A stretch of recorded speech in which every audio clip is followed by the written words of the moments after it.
L'expérience Carlos Oliveira. Nom, inconnu. Nom de code, Carlos Oliveira, nouvelle identité donnée par Umbrella sûrement. Âge et date de naissance. En 2023, c'est l'année de ses 46 ans car il est né en 1977. Taille, entre 1m75 et 1m82.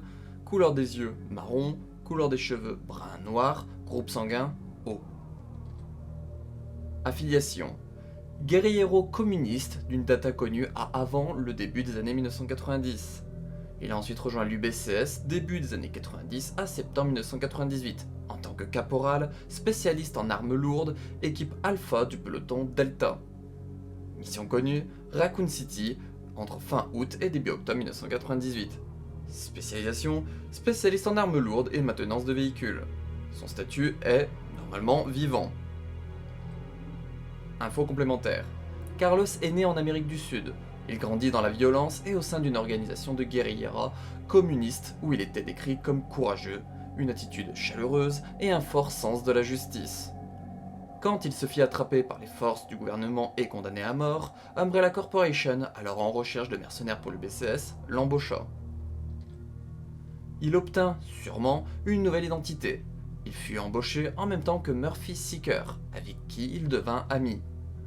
Bien qu'il était le plus jeune de son équipe, il se démarqua par ses connaissances en armes lourdes et en maintenance de véhicules.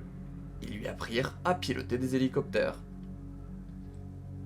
En septembre 1998, toutes les équipes de l'UBCS furent déployées dans Raccoon City. Carlos fut présent dans le peloton Delta. Suite au chaos en ville, il devint vite un des derniers membres de son peloton encore en vie. Il fit équipe avec son capitaine Mikhail Victor, Tyrell Patrick et Nikolai Ginovaev. Pendant qu'il était en ville à la recherche de survivants, il rencontra Jill Valentine, ancien membre des Stars.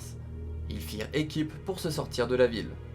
Quand elle fut infectée par le Némésis type T, Carlos se rendit à l'hôpital de Raccoon City pour lui dégoter un vaccin qu'il lui administra. Il arriva à s'enfuir de la ville avec Jill à bord d'un hélicoptère, de justesse avant l'explosion de la ville. Ils se rendirent dans un bar pour se dire au revoir autour d'un verre.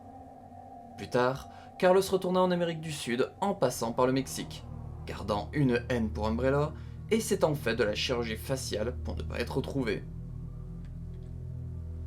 La présence de Carlos Oliveira dans le canon de la saga se fait via Resident Evil 3 Nemesis en 1999, Resident Evil Umbrella Chronicles en 2007, Biohazard Umbrella Chronicles Side A et B entre 2007 et 2008 potentiellement car semi-canon, et Resident Evil 3 en 2020.